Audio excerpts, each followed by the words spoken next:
فضل الرحمان کو دیکھ لیں, کبھی سنے اس کے منہ سے اسلام کی بات؟ وہ تو اسلام آباد کی سیاست کرتا ہے اسلام کے نام پہ. یہ فسادی لوگ ہیں, یہ اس ملک میں فتنہ اور مذہبی فسادات پھیلانا چاہتے ہیں, یہ پاکستان کو ہندوستان بنانا چاہتے ہیں. آج اب کیوں نہیں نکلتے باہر؟ کیا آج قرآن پاک کو نہیں جلایا جا رہا؟ کیا آج کشمیر میں فلسطین میں لوگوں کو مسلمانوں کا قتل عام نہیں کیا جا رہا؟ آج آپ کیوں نہیں بولتے؟ لیکن جہاں تک بات ہے طریقے لباک کا, تو یہ جو ایک بی پارٹی ہے اسٹیبلشمنٹ کی, جس کو ہری جھنڈی نظر آتی ہے اسٹیبلشمنٹ کی, تو دھرنے دینے کے لیے آ جاتے ہیں. اسی لیے خان صاحب نے کہا کہ ہم القادر یونیورسٹی بنائیں گے, بہترین اسکالرز بنائیں گے جو ان کی زبان میں ان کو سمجھائیں کہ ہمارے نبی کی عزت ہمارے دلوں میں ہے کیا, کہ میرا کیمسٹری کس کے ساتھ میچ کرتی ہے. خان صاحب بھی انصاف کی بات کرتے ہیں, رول آف لاء کی بات کرتے ہیں, اور میں بھی وکیل ہوں اور میں بھی انصاف کے لیے جد و جہد کروں.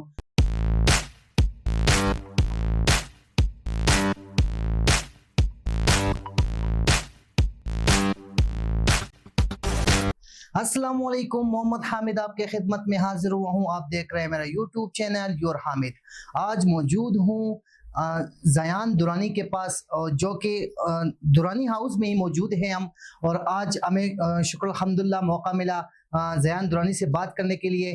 اس کا بیک گراؤنڈ جو آپ لوگوں کو بتانا چاہوں گا کہ سیاست میں بہت آگے جا چکے ہیں, اور جیسا کہ ریسنٹلی آپ لوگوں نے دیکھا کہ زمان پارک میں اس کی ایک انٹرویو بہت آگے چلی گئی تھی, تو ان سے ہی جانیں گے کہ یہ سیاست میں کیسے آئے. اور دوسری سب سے مزے کی بات ان کے بارے میں آپ لوگوں کو بتاؤں کہ ایڈوکیٹ ہے, وکالت کرتے ہیں, اور جانتے ہیں اس سے کہ وکالت اور سیاست اور پھر پاکستان تحریک انصاف میں ان کا آنا یہ کیسا ان کو کیسے لگ رہا ہے, اور انہی کی زبانی سنتے ہیں. السلام علیکم سر. وعلیکم السلام. سر سب سے پہلے آپ کا بہت بہت شکریہ, آپ نے ہمیں ٹائم دیا. اور دوسرا یہ کہ سر سیاست میں آنا آپ کا اور پاکستان تحریک انصاف کو سپورٹ کرنا, کہاں سے یہ ذہن میں آیا کہ پاکستان تحریک انصاف کو سپورٹ کرو؟ وعلیکم السلام. سب سے پہلے آپ کا بہت شکریہ, حامد صاحب آپ تشریف لائے, اور آپ کو ویلکم کرتا ہوں درانی ہاؤس میں. دیکھیں, آپ نے جو سوال کیا ہے اس کے پولیٹکس میں آنا اور پھر وکالت میں, تو میں نے اس چیز کو بڑا آبزرو کیا, اور ایک بڑی ڈیپلی آبزرویشن کے بعد میں نے اس کو دیکھا کہ مختلف جماعتیں ہیں, اور ہر جماعت کا ایک اپنا نظریہ ہے اور اپنی موروثی سیاست ہے کہ باپ کے بعد بیٹا. فضل الرحمان کو دیکھ لیں تو اس کا بیٹا, زرداری ہے تو اس کا بیٹا, نواز شریف ہے تو اس کا بیٹا ہے, اور جماعتیں ہیں تو ان کے بچے آگے ہیں. لیکن میں نے دیکھا کہ خان صاحب ہیں, چاہتے تو اپنے بیٹے کو اپنی پارٹی کا وائس چیئرمین بنا سکتے تھے, لیکن شاہ صاحب آئے اور پھر دوسرے لوگ آئے تاکہ پارٹی کا جو مومنٹم ہے عوام کی نظروں میں اس کو بہتر کیا جائے. اور نام ہے انصاف کی تحریک. بطور وکیل ہوں, خاندان میں بھی ہمارے وکلاء موجود ہیں بہت سارے, تو میں نے دیکھا کہ میرا کیمسٹری کس کے ساتھ میچ کرتی ہے.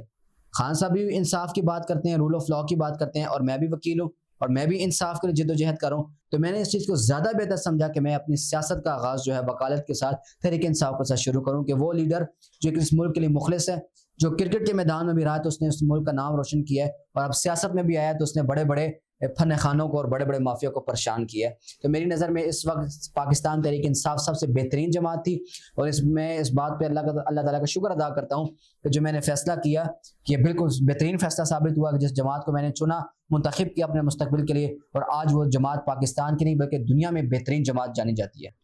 درانی صاحب, پاکستان تحریک انصاف میں شمولیت کرنا, اس کے لیے جدوجہد کرنا, فیملی بھی سپورٹ کرتی ہے کیا؟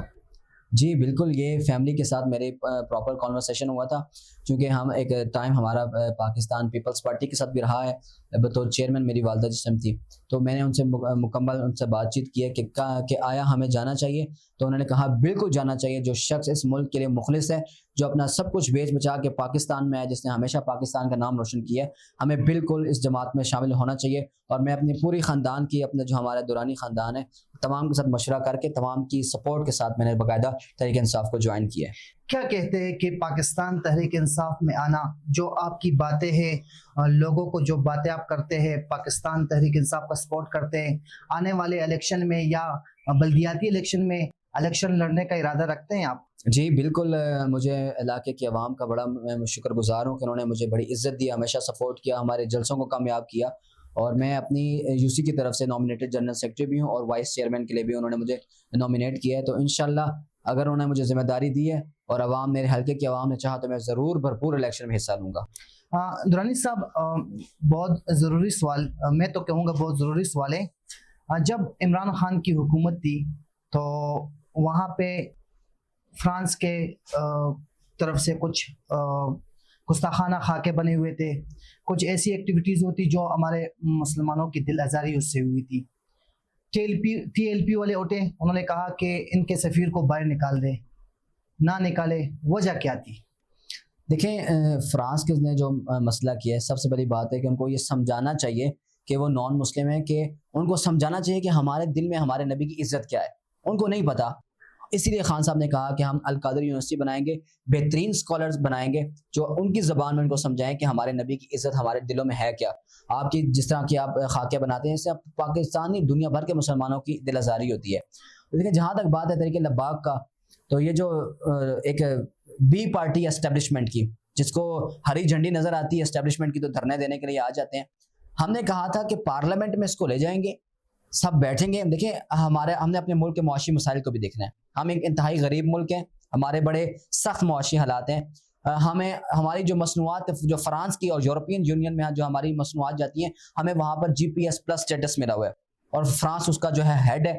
اگر ہم ڈائریکٹ ان کے پہلی بات ہی سفیر پاکستان میں تھا ہی نہیں، ان کے ہائی کمشنر تھے، تو سفیر ان کا تھا ہی نہیں. اگر ہم اس کو پھر بھی ان کو بے دخل کرتے ہیں، تو جو ہماری مصنوعات ہے جس پہ ٹیکس فری ہماری مصنوعات وہاں پر سیل ہو رہی ہیں، جس سے ہمارے اربوں ڈالر کا ہمارے ذخائر جو ہمیں زر مبادلہ ملتا ہے، یعنی کہ مطلب وہ تمام چیزیں بند ہو جائیں گی، جس سے ہمیں آگے ہم اتنا IMF کے اتنے قرض دار ہیں، تو مزید اوپر سے ہم لوگوں کے ساتھ بائیکاٹ کر دیں گے، جس سے ہمارے معاشی مسائل بڑھیں. تو میں سمجھتا ہوں یہ جذبات کا فیصلہ نہیں بلکہ صبر و تحمل کا فیصلہ ہے کہ ہمیں ان کو بات چیت کرنا چاہیے، اپنے موقف سے ان کو آگاہ کرنا چاہیے کہ ہمارا یہ موقف ہے، آپ اس طرح نہ کریں جس سے ہمارے مسلمانوں کی دل آزاری ہو. کیا کہتے ہیں؟ ریسنٹلی آپ نے دیکھا جو PDM کی حکومت ہے، اسی میں سویڈن میں ایک گستاخانہ کچھ کیا گیا، قرآن جلایا گیا. جی. اس کے اوپر TLP والے سعد رضوی صاحب نے کوئی احتجاج نہیں کیا، کوئی ڈیمانڈ نہیں کی حکومت سے.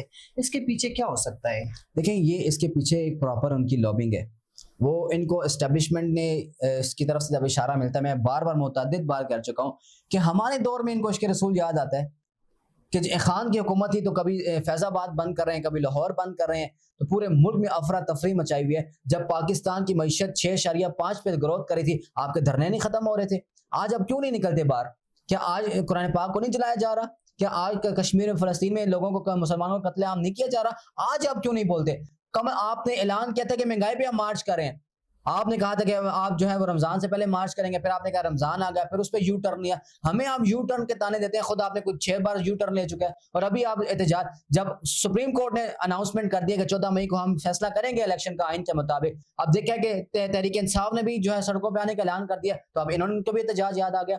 یہ صرف اپنا سیونگ کرنا، اپنا فیس سیونگ کرنا چاہتے ہیں، یہ لوگوں کو دباؤ اور بلیک میل میں لانا چاہتے ہیں. میں پاکستان کی تمام سیاسی جماعتوں سے کہتا ہوں کہ ان کے خلاف یکجا ہو جائیں. یہ فسادی لوگ ہیں، یہ اس ملک میں فتنہ اور مذہبی فسادات پھیلانا چاہتے ہیں، یہ پاکستان کو ہندوستان بنانا چاہتے ہیں. کہ پوری دنیا کے اندر آپ دیکھ رہے ہیں کہ جس طرح سری لنکا کے مینیجر کو قتل کیا گیا، ریسنٹلی ایک بندے کو قتل کر دیا گیا. اس طرح تو لوگوں کو جو ہے نا، یہ ان لوگوں کا مائنڈ اسٹارمنگ کر رہے ہیں، لوگوں کو برین واش کر رہے ہیں. ہمارے تو اسلام نے کہا، ہمارے نبی پہ جب ان کو لوگوں نے پتھر مارے تو انہوں نے ان کے لیے دعا کی تھی کہ وہ رحمت للعالمین ہے. جو ان کا پیغام تھا امن کا، رحمت کا، آپ تو لوگوں کے لیے زحمت بن گئے. سڑکیں بند کر دیتے ہیں، لوگوں کو بلیک میل کرتے ہیں، احتجاج میں قتل و غارت کرتے ہیں آپ لوگ. کیا یہ اسلام نے آپ کو کہا ہے؟ آپ اسلام کے نام پہ سیاست کر رہے ہیں. میں ایک بات کلیئر آپ کے توسط سے، آپ کے چینل کے توسط سے بات کر دوں، اصل مسئلہ مولویوں کے حلوے کو ہے، اسلام کو خطرہ نہیں ہے. ان کے حلوے کو خطرہ ہے. فضل الرحمان کو دیکھ لیں، کبھی سنے اس کے منہ سے اسلام کی بات؟ وہ تو اسلام آباد کی سیاست کرتا ہے اسلام کے نام پہ. ابھی تو ان کے ساتھ بیٹھا ہوا ہے. سارے اس نے مہنگائی کے خلاف احتجاج کیا ہماری حکومت میں. آج جب مہنگائی 45% پہ پہنچ گیا، ایک بھی اس نے احتجاج نہیں کیا.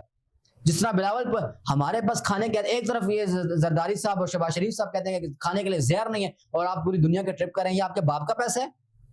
آپ ٹرپ کریں، مجھے بتائیں نا، آپ نے کشمیر میں گیا، آپ نے کون سے تیر مارے ہیں وہاں پر؟ بلکہ بے عزت ہو کے آپ آ گئے. یہ آپ کی حیثیت ہے کہ آپ کوئی ہاتھ ملانے کے لیے تیار نہیں ہے، کیونکہ آپ ایک نابلد سیاست دان ہے. ایک پرچی پہ آپ پرچی لہرا کے آپ چیئرمین بنا دیا، اور آپ اپنے والد اور اپنے نانا کے نام پہ سیاست کریں. آپ کا اپنا کیلیبر کیا ہے؟